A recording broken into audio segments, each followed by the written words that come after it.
week 11 of the Ingredients for Success by Gary Vaynerchuk. My name is Alyssa Poggioli, Life Leadership Connection Coach. And if you've not been following up until this week, I strongly encourage you to go back, watch the last 11 weeks of videos because these emotions and ingredients are powerful.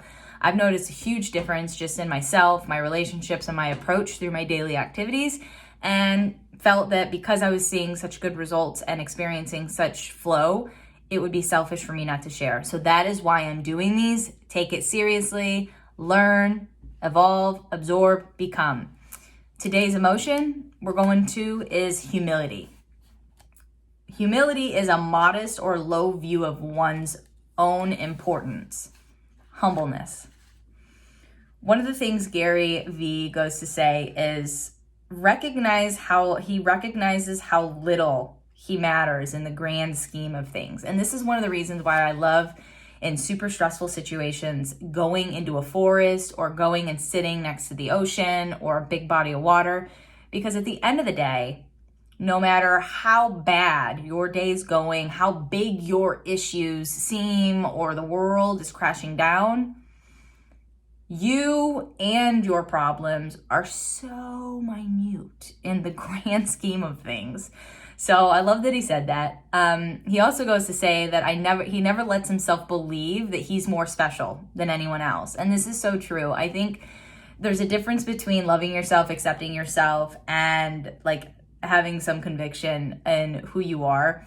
But humility is really important. And just because you don't believe like that, just because he's saying that he realizes how small he is and that he doesn't believe that he's more special than anyone, that is not to say that he doesn't love or accept himself. There's a difference, and that's where humility comes in. Humility is a requirement if you want to cultivate a lasting reputation and live an admirable legacy. Leaders can't sustain success without it. And so true. When I was in corporate managing, I had to ask for forgiveness more often than what I would like because I just would go and get it and do it. But also just in being a middle child of 5, having my own business, coaching people when even one may say I don't have my own shit together. There is that humility and that humbleness of understanding like, look, here I am, this is my reputation, this is my intention, and I'm showing up the best I can, given my resources, given my energy, and this gets to be enough. He also goes to say that if you want your reputation to endure the test of time, you absolutely need humility. Most people confuse his passion, with the ability to have compassion. People who consume my content on social media may think my aggressiveness and competitiveness overshadow my other traits. And I could probably relate because I do have a foul mouth. I'm very aware of it. Some people may say it's unprofessional. Other people welcome it because it makes it seem like I'm more real and transparent. But being passionate, right? It's interesting. I have a sibling who's really fiery, and whenever her and her husband are in an argument, they tell one another, "Man, you're really passionate right now." And I just love that. Being from a big, large Italian and German family too, like we're fiery people. We just have that fiery personality. And just because a person is passionate and it seems aggressive does not mean that someone does not have compassion in the process. Humility creates a confronting feeling of safety that can help you move quicker in business. So I'm going to repeat that because that's a game changer, and I want you to also absorb it and apply it to your relationships. Humility creates a comforting feeling of safety that can help you move quicker in business and or your relationships. Just think, if you're never willing to admit that you're wrong or that you could have done something different or you never apologize, who's going to want to connect with you and be in a relationship with you? No one. So he goes on to say that like his humility keeps him safe at all times. And I love that. I feel like if we resort back to all the ingredients that we went through up until this week, humility is just a perfect catalyst, because with humility, and self-love comes self-awareness. And when we have that self-awareness, that self-love, and that humility within us, it's way easier to take accountability and responsibility. And the responsibility and the accountability is what gives us control and a sense of also relief, safety, and like then we can get into action and get into being optimistic, gracious, and tenacious.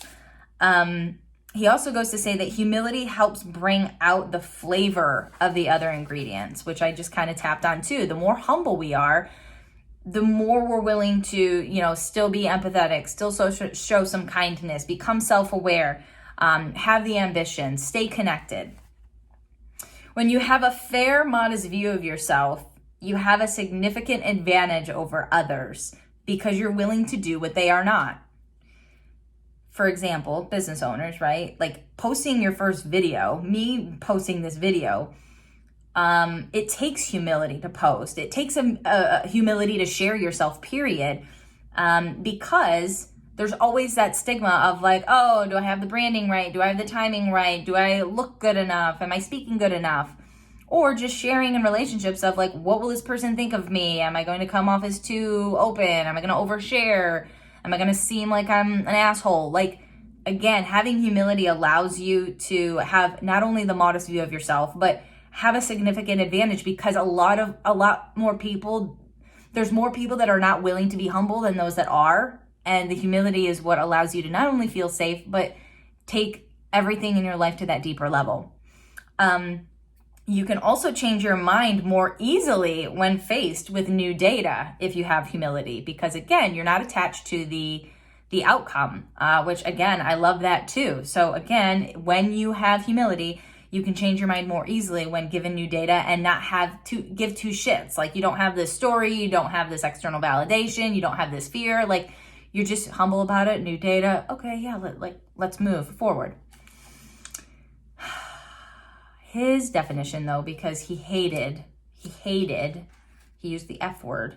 He does not like a modest or low view of oneself or importance, humbleness.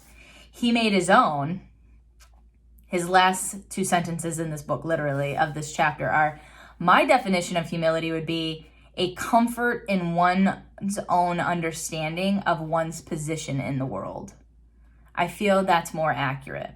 Fuck you, Oxford English Dictionary with a smiley face. So again, humility. A comfort in one's own understanding of one's position in the world. So check in with yourself, look yourself in the mirror, tell yourself that you are strong, capable, willing, deserving, and lovable. And whatever it is that you want, go into it with humility. Understand that by having the humility of understanding who you are, where you are, but also how like average you are is a gift. That is your strength. And you can create whatever safety you need in having that ingredient embedded into who you are. So we got one more. So I'll see you next week. And in the meantime, be kind, take care, be well.